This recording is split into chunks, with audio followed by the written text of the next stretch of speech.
दीपज्योति परब्रह्म दीपज्योति जनार्दन दीपज्योति हरे पापं दीपज्योति नमोस्तुते। सबसे ज़्यादा भाग्यशाली तो मैं आपको किस प्रकार से धन्यवाद दूं कि वास्तव में आज मेरी इस लंबी उम्र में पहली बार कोई ऐसी जगह देख रहा हूं जहां प्रकृति ने किस रूप में आपको सजा करके दी है। वास्तव में उस प्रभु का धन्यवाद करता हूं। आज ही मेरा सौभाग्य है कि सोनबिल के इस झील पर, बिल का मतलब ही झील होता है, इस झील उत्सव में मैं आपके बीच में यहाँ आ पाया। सच में प्रकृति ने भी चारों तरफ से इसको इतना खूबसूरत बनाया है कि जो भी आएगा उसकी तबीयत खुश हो जाएगी। पर आने के लिए जो साधन चाहिए वो डोनर विभाग इस बात को देखे। केंद्र में हमारी आवश्यकता हो तो हमें भी बुला लो, हम भी वहाँ आकर के पैरवी करेंगे। आवश्यकता पड़ी तो मुख्यमंत्री जी को भी साथ ले आएंगे। हम चाहते हैं यहाँ लोगों का पहुँचने के लिए एक विशेष प्रकार की सुविधाओं से ये स्थान कैसे जुड़े, इसके लिए प्रयत्न होना चाहिए। मैंने पहली बार समझा है कि ये झील जैसे ही मार्च का महीना आएगा और बारिश शुरू होगी वैसे ही भर जाएगी, और भरेगी भी वैसे। आपने कहा ना मीठी पानी की झील, एशिया में एक तो मेरे यहाँ है उदयपुर में जयसमंद झील है जो मीठे पानी की दुनिया की नंबर 1 की झील है, और दूसरी ये है। ये वास्तव में प्रभु का भी कमाल है कि इतनी लंबी चौड़ी क्षेत्र में पानी से लबालब हो जाती, और उसके बाद वापस धीरे धीरे खाली होने के बाद लोग इसको पेड़ी की खेती या अन्य खेती के रूप में भी काम में लेते हैं। अब ये पता नहीं इतना पानी कहाँ से आता है, कैसे आता है, कैसे झील बनती है, जिसका कोई छोर दिखाई नहीं देता है। इस प्रकार की एक विशाल झील बन जाती है। ऐसी शायद और शायद ये पहली झील विश्व में होगी जो इस तरह से समय के साथ भरती और समय के साथ खाली भी हो जाती।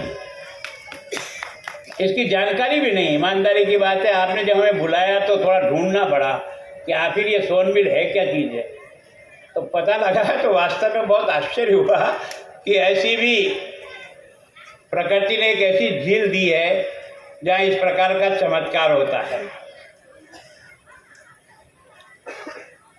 सबसे ज़्यादा तो विश्वविद्यालय के कुलपति जी आपको धन्यवाद कि ये सोच कहाँ से पैदा हुआ कि धरती का जो प्रभु ने जो इतना उपकार किया है उसका आभार तो ज्ञापित करें उस ईश्वर को, और सब मिलकर के करें।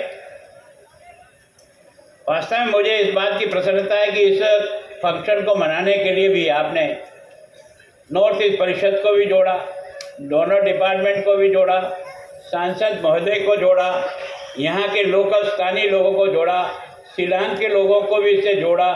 सब मिलकर के एक तरह से इस उत्सव को उठाने का प्रयास किया। ये पहला प्रयास है, इसके लिए आपको बहुत बहुत धन्यवाद। आ गई है भारतीय डाक की IPPB के साथ। इंडिया पोस्ट पेमेंट्स बैंक, आपका बैंक आपके द्वार। देश के ग्रामीण इलाकों में डाकिये और ग्रामीण डाक सेवक हैं 3 लाख। मतलब कि अगर ये सब ठान ले तो इंडिया को कैशलेस बनने से कोई रोक नहीं सकता है।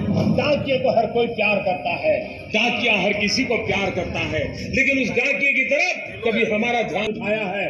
ये पेमेंट बैंक बनने से एक साथ देश के गांव तक बैंकों का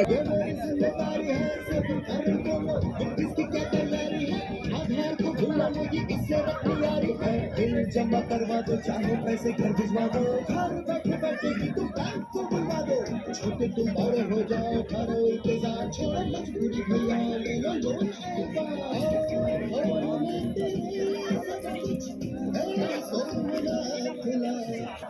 मतलब कि चलता मैं असम विश्वविद्यालय परिवार और आयोजक कर्ताओं की तरफ से मैं आप सभी लोगों को इस पहले सोनबील महोत्सव पर नमन करता हूं, आप सभी का अभिनंदन करता हूं।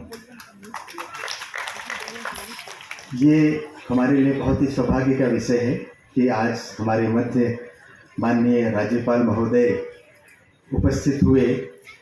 वो हमारे लिए हमेशा से प्रेरणा स्रोत रहे हैं और हमारे विश्वविद्यालय को उनका निर्देशन मिलता रहता है और उन्हीं की प्रेरणा से मैं कहूँगा कि ये सोनबील महोत्सव का हम आयोजन कर रहे हैं, क्योंकि जो देश में अभी हमारे प्रधानमंत्री जी ने नई शिक्षा नीति, राष्ट्रीय शिक्षा नीति जो दी है, उसका राज्य का पूरा मॉनिटरिंग, पूरा गाइडेंस, पूरा नेतृत्व हमारे माननीय राज्यपाल जी के निर्देशन में हो रहा है।